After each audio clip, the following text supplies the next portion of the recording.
Hi, so this is video blog 3. The first question is, what is eugenics and how did it inform the legal use of Madrigal and Quilligan? So eugenics is the science of improving human population by controlling breeding to increase the occurrence of desirable characteristics. So in this case, by forcing the sterilization or these women to be sterilized, it was preventing the birth of children who would have bad qualities or bad hereditary.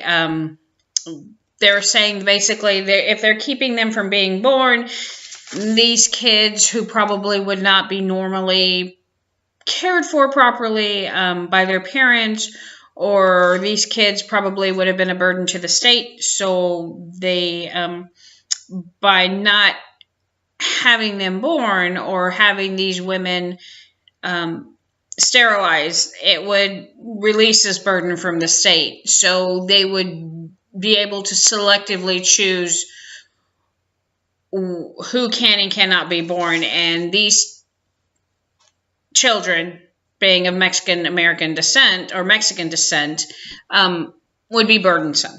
So they figured, if they weren't born, then it's one less person to take care of, one less child to take care of down the road. Madrigal and Quilligan, of course, was a class action lawsuit where they were having these women sign papers stating that they were going to be sterilized. Of course, these women didn't understand what they were signing. There was language barriers. They would lie to them when they were signing, telling them, you're signing so you can have the surgery. But yet these women were signing away their rights, and they were signing for sterilization, which they did not know that they were doing. And so later they found out what they were doing, and they sued the state because of this. So I think that's what it was selective eugenics, basically trying to keep a certain race from populating to try to save later down the line from having to take care of this certain race. The second question, what role did gender play and sexuality play in the Southwest of Salem? I actually live in San Antonio, so I remember this story. My daughter was born in 1998, so I remember this story. The four women it was in the 1990s, and there are four women and they're lesbians. So at that time, this is all still coming out. I guess it's still kind of new, people coming out. So it's not like it is today where it's completely accepted. So for four women to be taking care of children and to be that open and public about it, I think that, and especially because it's two young girls, I guess they're assuming they're four women, they're women who like girls, so they must be attracted to these young girls, which is never the case and not the case. And of course, her brother-in-law liked the sister, and she rebuffed his advances, so that made him mad. So then he made up the story and forced his daughter to say, or his two daughters to say, that they were sexually assaulted and molested by their aunt. And because women were lesbians, and they were also from a poor side of town, they didn't know any better, and they thought, well, we didn't do anything wrong, so we're just going to tell the truth, and we'll be fine.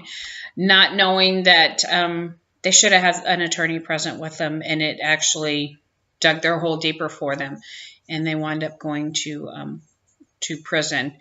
So I'm glad that at the very end, yes, it was much, much later, and it actually was when the girl, the niece, became older that she told the truth.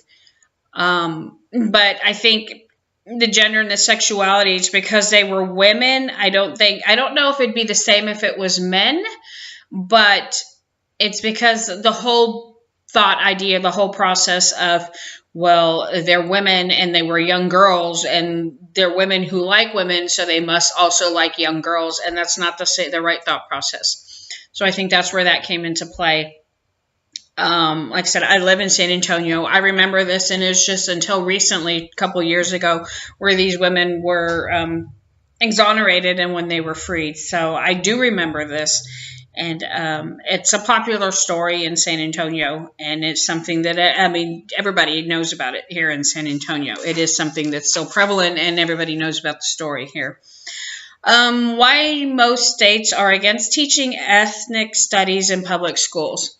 I think that states are against it. First of all, because of immigration. Immigration is such a popular subject.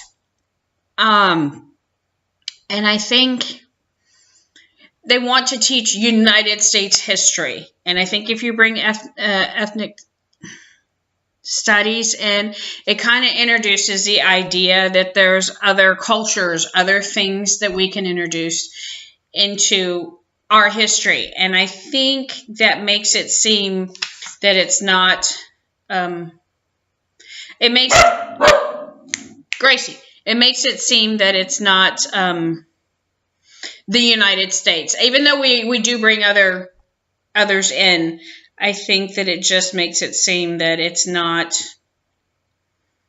showing, it shows diversity. And I think that bringing other cultures and other diversities, I think we just want to keep it to the United States. That we're all one, we're all common. And if you bring other cultures and other diversities, it kind of makes it seem that it's not, we're not one. And then, so I think immigration is the big part of it.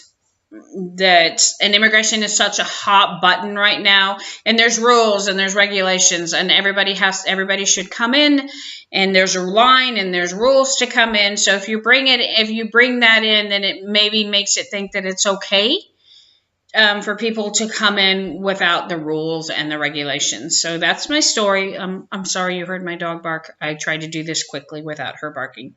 So thank you.